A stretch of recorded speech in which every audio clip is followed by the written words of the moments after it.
Trustees of Health and Hospitals of the City of Boston versus Massachusetts Discrimination. Ms. Hayes? Madam Chief Justice, Your Honors, good morning. My name is Christine Hayes on behalf of the Trustees of Health and Hospitals of the City of Boston, Inc. With me today is my colleague Fatima Fazendero and our General Counsel, John Townsend. This 1994 case is about the abandonment of the similarly situated elements to establish the fourth prong of a prima facie case in a disparate treatment claim. Factually, this case involves uncontested layoffs of 5 African-American female women who complain of race-based discrimination, not in the layoff itself, but in the manner that the layoff was conducted. The complainants all worked in a public health program known as Healthy Baby. May I ask you a question? Yes, Your Honor. Do you dispute that they were treated differently than the white male? I do not dispute that, Your Honor. No. And do Okay. you dispute that they were treated differently from anybody else? Yes, Your Honor, I do. I do dispute that. And where in the record does it tell me whether or not there were other employees who were treated in this way in the manner of layoff? Your Honor, 1 month prior to the 1994 layoffs, there was an individual who was terminated. He was a comptroller, a white male. Different. It is different, Your Honor, It's but totally different, because the reason why you are terminated may well involve, employer doesn't have to express a reason, but it usually means that the employer is very dissatisfied in some respect. It is not a layoff. yes, I agree with what you're saying, Your Honor, but in this case, what the complainants are alleging is that it wasn't the layoff itself and that they were chosen for the layoff. It is the manner in which they were treated during that exiting process No, of it's the the layoff. manner in which they were laid off, not the manner in which they were terminated. It was the manner in which they were laid off. There are lots of situations where you terminate somebody and you can anticipate as an employer that they will be very upset, because by definition there's a conflict.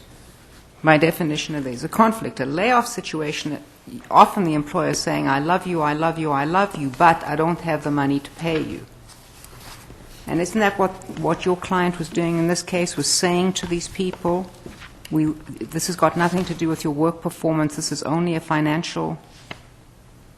Exactly, Your Honor. Exactly. So there was no reason to think that these women were going to destroy the computers or steal or trash the office or anything like that.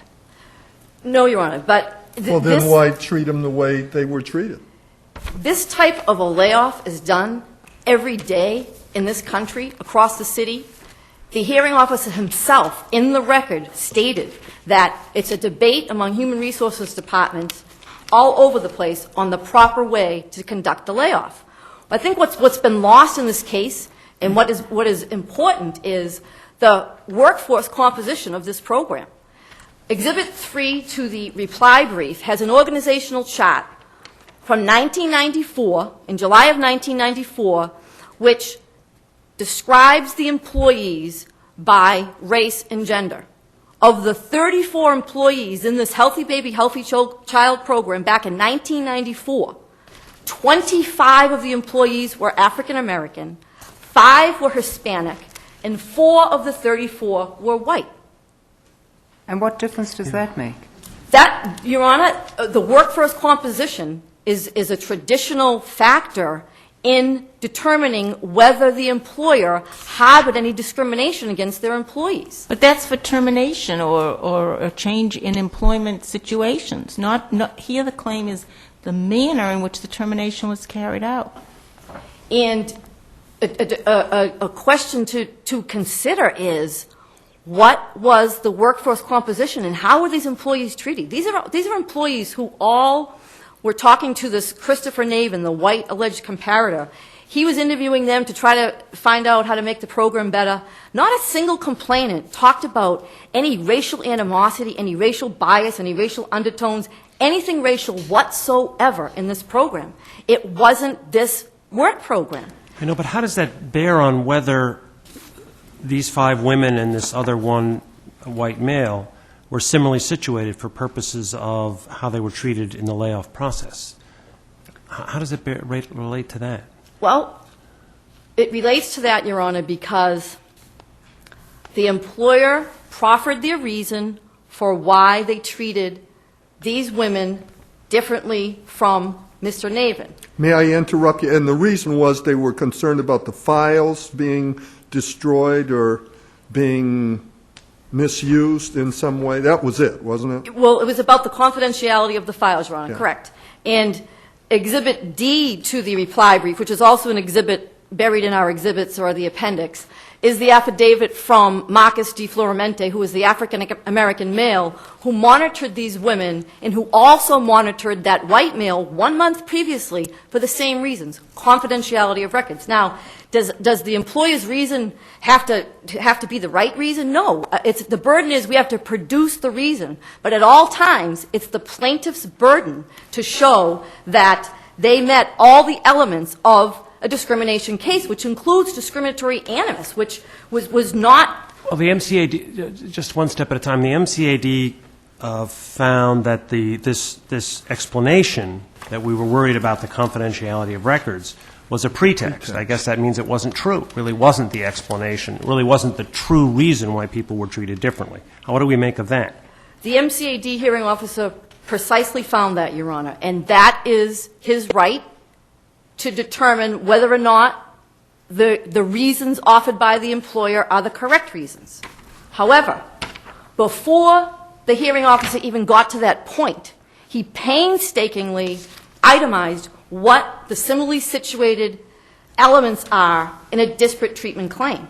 And in so doing, he identified the Matthews relevancy factors and decided, geez, based on the specific factors in this case, which are that the 5 complainants were all full-time employees, they all had set hours, they all reported to the Hyde Park office, they all worked for Marjorie Perkins, and 4 out of 5 of them were unionized service providers, compared to 1 white male comparator who was a 21-hour employee who was hired to evaluate this program and make recommendations regarding the organization of the program, including who to lay off. Mr. Navin worked mostly from home, by fax and by phone. He had a desk at the Hyde Park office. He didn't even have a computer. He had to use the computer room and share computers with everybody else. He did not have a human services background, and he did not report to Marjorie Perkins. Lillian Shirley was the person who he reported to, and she was the person who was in the bureau that was above the Healthy Baby, Healthy Child program. Now, So your argument is that he was not a proper subject for comparative purposes. precisely, Your Honor. But what the MCAD hearing officer did was, although he acknowledged the Matthews relevancy factors of performance, qualifications, and conduct, he found that those factors did not fit this type of a disparate treatment claim when you're monitoring the complainants in the exiting process of their layoff. He's right. They don't fit this kind of claim. Okay, so the hearing officer then can come up with his own relevancy factors.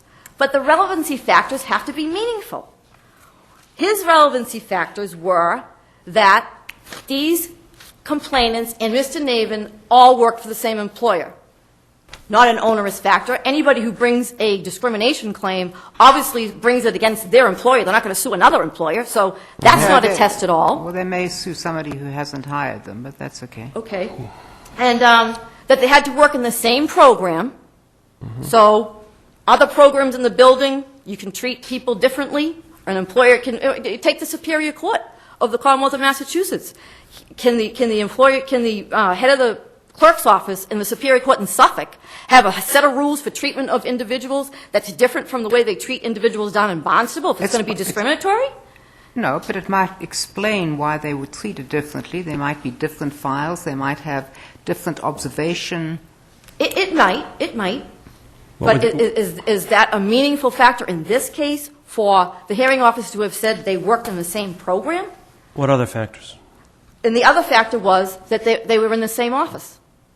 So, But were they, let me understand this, though. Were these the only 5 people, or 6 people, including this Mr. Nathan? Were these the only 6 people that were laid off under this particular program? I mean, No. were these the only people laid off in this program? during that July of 1994 Yes, layoff? there- this No, Your layoff. Honor, there were others.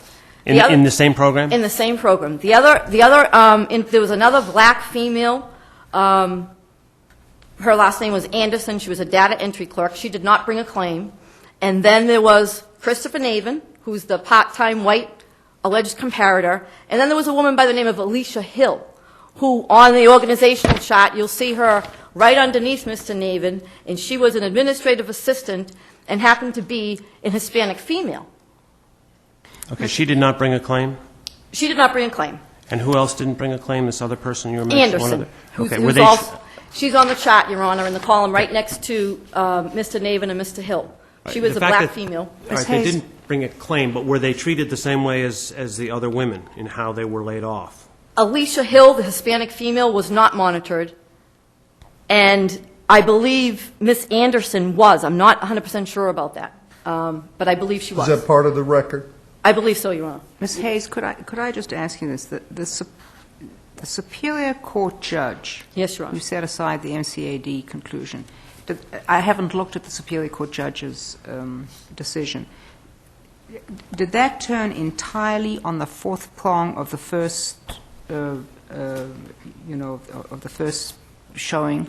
Yes, Your Honor. So it's only that? Yes, Your Honor. Then I'm turning to Judge Katzmann in the appeals court, and he says the record reflects that the complainants were treated worse than all potential comparators. Yes, Your Honor. Is it clear to you whom Judge Katzmann was including in that sentence? No, Your Honor. And when Judge Katzmann, at footnote 6, he first talked about that the appeals court need not look at those relevancy factors that the MCAD used. And then in the next breath said, geez, you really don't have to use the similarly situated comparator analysis, but the plaintiffs have gone beyond that and have proved that they were treated worse than one similarly situated comparator, which I presume he means Mr. Navin, and that they were treated worse than all potential comparators. And the trustees argue, Your Honor, if you're going to look at all potential comparators, you need to look at that one white employee who was terminated 1 month before because he was treated the same way. It's an exiting process of the layoff. He was monitored. I understand your argument, and I'm suggesting that it might be different. Yes, Your Honor. And all potential comparators, Your Honor, what does it mean? Does it mean that you simply need to be a member of a protected class and be employed? And then anybody who's employed with you is a member of your class, a potential comparator? It creates kind of an open-ended It's thing. very, very broad, that you Your Honor. can't define. It's extremely broad, and this case is here by way of an application for a further appellate review, and I suspect that maybe one of the reasons why the court chose this case is because the all-potential comparator standard is extremely broad, and it's going to open the Does that floodgates. standard appear in any of our cases? I've never heard of it, Your Honor. I couldn't find it. Doesn't mean it's not there. Where did the appeals court get it? I don't know, Your Honor. I don't know. I don't know. If we take it out of the case, what happens? If you take the all potential comparator out of this case, Yes. then I still believe the court needs to decide whether, first of all, the prima facie case is still alive in a disparate treatment claim, and if it is, whether that similarly situated potential comparator is still the standard, which this appeals court says in one breath, this is the standard. He identified the same 4 elements that the entire case was tried on. From the public hearing through the 30A appeal, through the appeals court, everybody was on the same page. The only thing in this record that these complainants had to go on was this prima facie case. It didn't go any further. Now, granted, back in If we take it out, am I wrong that the only comparator, if that's the word, is Mr. Nevin? Yes, Your Honor. There's one comparator. One comparator who's And a isn't- part-time worker. And that's okay. That's okay. It's okay, Your Honor, if, And he was If treated he's similarly differently. situated. excuse me? If he's similarly situated. If he's similarly situated, yes. But you say he isn't. Precisely, Your Honor. And even if he were similarly situated, we still have to get to discriminatory animus. Now, granted, this case is a 1994 case. When it was tried at the public hearing stage, that was 1998. We get a decision from the commission in 2000, the full commission in 2002, which brings us here today after we go to... 13 years later. Yes, Your Honor. Yes, Your Honor. Awful. To quote one of my former bosses, Al Zabin, this case has moved with glacial alacrity and could be to the prejudice of the trustees, given the decision of the court at the end of 2006 regarding an issue I'm not supposed to talk about because we're only here to talk about discrimination. But I see that That means you are out of time. I am out of time. Thank you, Ms. Well, Hayes. rest on our briefs, Your Honor. Thank you very I much. went with a lot more alacrity. Thank you, Ms. Hayes. Ms. Josephson? Thank you, Your Honor. May it please the Court, my name is What Ann. is this, all potential comparators? Where does that come from? What does it mean? What does it mean? It could be the universe. I would suggest that what the judge meant in that case could be a couple of things. The appeals court could very well have meant that the African-American women, on this record, the African-American women were subjected to a publicly humiliating layoff process that was unprecedented in this workplace. It had not been applied in any other situation that appears on this record or that anybody could remember. It was a type. It's an awful loose phrase, if that's what was meant. Well, it may have been a loose phrase, and it may have used a term of art in a way that was not intended. But this an unprecedented application of an employment practice that is directed only to one protected class and to no others. What about this gentleman who was terminated the month before? Well, the hearing officer found that the gentleman terminated a month before is not a comparator because he was discharged. A discharge is a completely different situation So this is than a unprecedented. layoff. So what you're saying when you're saying this was unprecedented treatment, you mean in connection with layoffs versus discharge? Absolutely. Okay. And there was no evidence beyond the fact that this discharged employee was somehow monitored. In this case, we don't have just monitored. We have people who are escorted to their desks by employees brought in from another location for that purpose. People who are not just monitored, but inspected the belongings of the complainants while they packed, down to their very lunch bags. This was an aggressive and intimidating process that... Josephson, I'm quite sure as both the trial judge, the judge in the Superior Court and the MCAD and the appeals court lay out in fairly graphic detail, why this was unfair, to use the words of both, to these plaintiffs. Let's assume that we move past the all potential comparators. Sure. The more interesting question, which is an interesting one, is what, if anything, we say about similarly situated. We have some very thoughtful, both the plaintiff's brief and your brief are thoughtful, and we've had, as you know, some amicus briefs as well. Sure. And in one of the amicus briefs, they ask us to clarify what you do in a situation like this. You haven't exactly asked us to clarify anything. You just want us to reinstate the MCAD judgment. But leaving aside the potential comparators, how does one look in this context to similarly situated? Sure. We think that looking in this context at similarly situated comparators, you can also apply well-settled precedent. But if I can, before I move on to that, I just want to point out to the Court that in making a prima facie case, you don't need to only come up with a similarly situated comparator. This Court has held in Buckley versus the MCAD that an unprecedented employment action that is directed only to one protected class is in itself sufficient to make a prima facie case.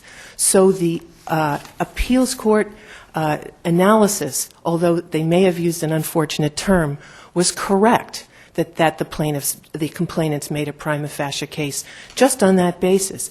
And the hearing officer was correct that they proved similarly situated. What the trustees argue, and they say it's a matter of law, is they look at the Matthews versus Ocean Spray test case and seize upon one phrase in that case: job performance, qualifications, and conduct. And they argue in their brief that the only way you can make a prima facie case, the only way you can prove a case of discrimination, is if you come up with a similarly situated comparator that is similar in job performance. Terms and conditions. All terms and conditions. Well, all they said was job performance, qualifications, and That obviously doesn't apply conduct. here because Matthews had nothing to do with this form of alleged discrimination. Absolutely. It had nothing to do with this form of discrimination, and it said nothing about the prima facie case. The prima facie case is a small showing that is easily made. The burden on the plaintiffs to make a prima facie case is not onerous. So you're saying we don't have to even bother with this comparator business under Well, Buckley you don't have to sustain the MCAD? Absolutely. You don't have to even reach the comparator analysis, but it's perfectly appropriate to do so. This is actually a strong comparator case because on this record, the trustees admitted that when they chose this layoff group, they chose among a whole variety of job categories in this program.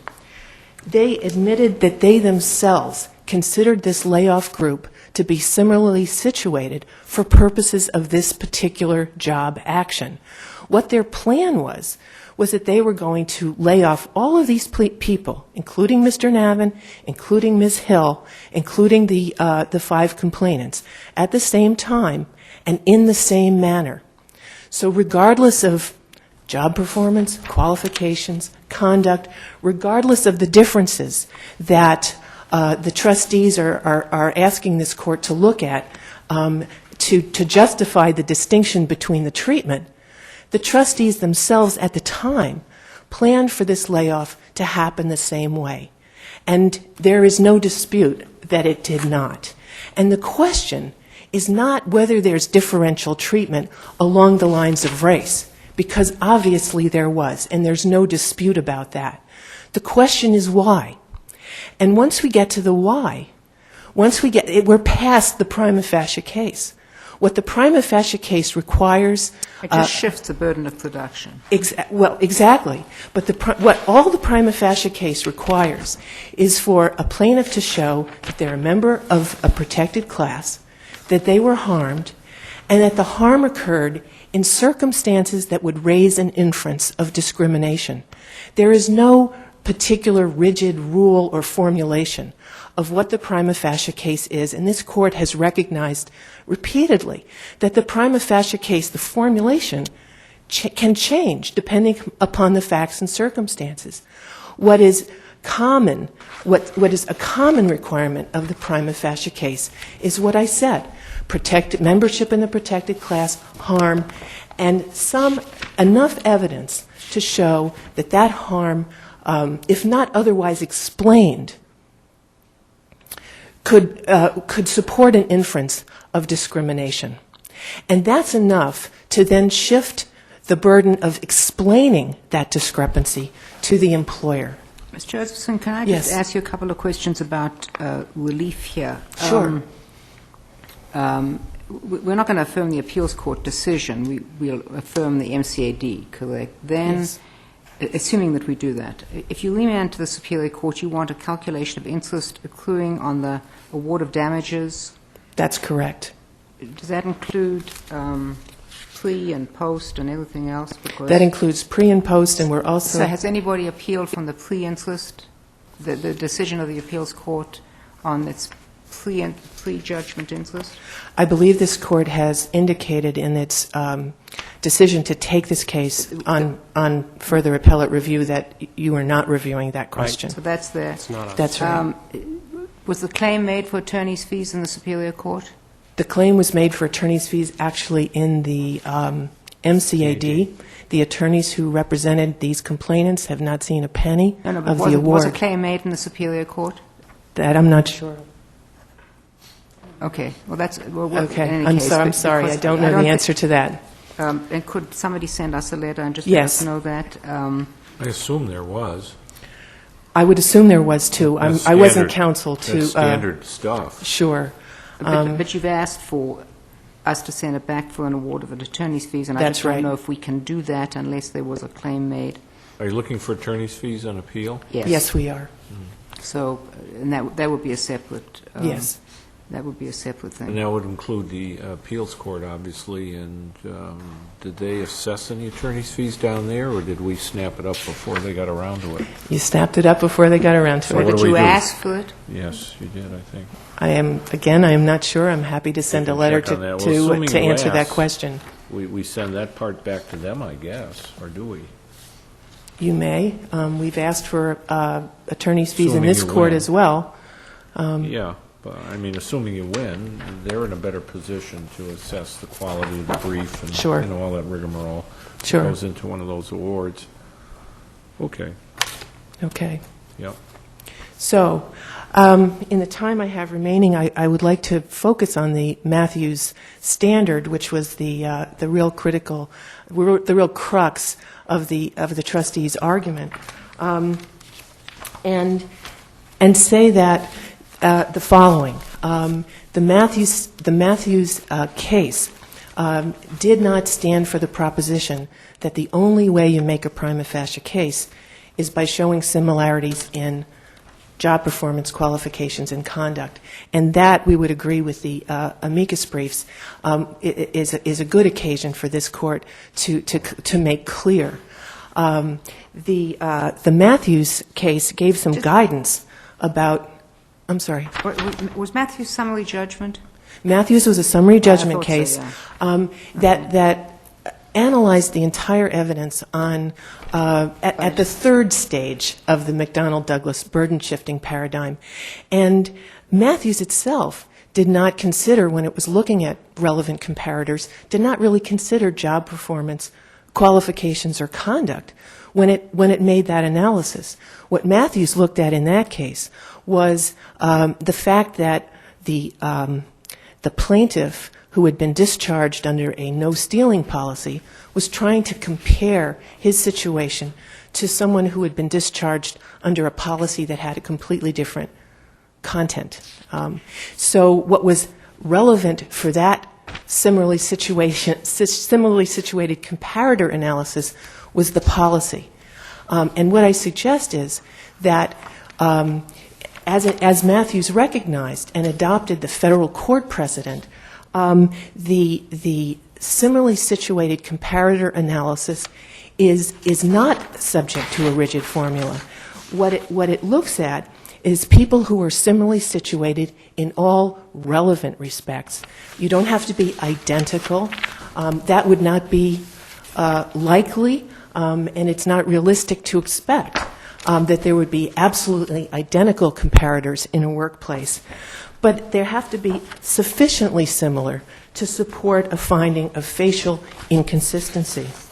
Federal precedent makes clear that the relevant aspects of similarity will differ from case to case, and they're by no means limited to job performance or qualifications or conduct. Ms. Josephson, forgive me Yes. for interrupting you one more time, but at least in one of the amicus briefs, there's a request that we clarify that in discrimination cases, you don't have to show by, quote, direct evidence, that, in other words, you don't have to have an admission of whatever the protected status is, animus towards that protected class. I would have thought that was fundamental, and if our law is unclear on that, I'm truly worried. Well, it's all in the application. It is Okay. very difficult As a I mean, practical... I mean, maybe there's some loose language in Win or something, but in Win it was, you're pregnant, I can't promote you, or something like that. I mean, it was pretty direct, right? Usually, Yes. that's very unusual. Yes, it is very unusual, and that is why we have that's why we work with the burden-shifting paradigm of McDonnell Burden Douglas. shifting is because you don't have direct evidence. Exactly, So- exactly. And in the burden-shifting analysis, the court will allow plaintiffs to make out all of the elements of a discrimination claim by proving a prima facie case and pretext, as long as the inference is made that the pretext was for discrimination. So you don't need direct evidence like existed in Wynne. But I think what the amicus parties are saying is, as a practical matter, the only time that a court will really treat a case as a direct evidence case is when there is an actual admission, I'm doing this to you because you are Somebody a member says of a something like protected that. class. Can I just go back to the facts of this case before Yes. we, sort of focus too closely on Judge Katzmann's words? I take it that under our law, if you had in a particular unit, an employer had decided to lay off this entire unit, and for whatever reason, maybe because of where the program is located, you have everybody in that unit is a member of a protected class and the same protected class, African American women, right? Sure. And those are all the people that were laid off. There's nobody else that's similarly situated in the sense that everybody else is a different unit, and that's where I think the Matthews thing is misleading. But they treated these women in the manner of laying them off was in a manner that this employer had never used before. Isn't that what Judge Katzmann was focusing on? Namely, whenever they laid off people before, it could have been in this office or any office, nobody had ever been treated in this manner. So you can't look to see whether there's anybody else in that unit. It's whether anybody had been laid off. Wasn't that the essence of this group of plaintiffs' claims? Well, I think that is part of it.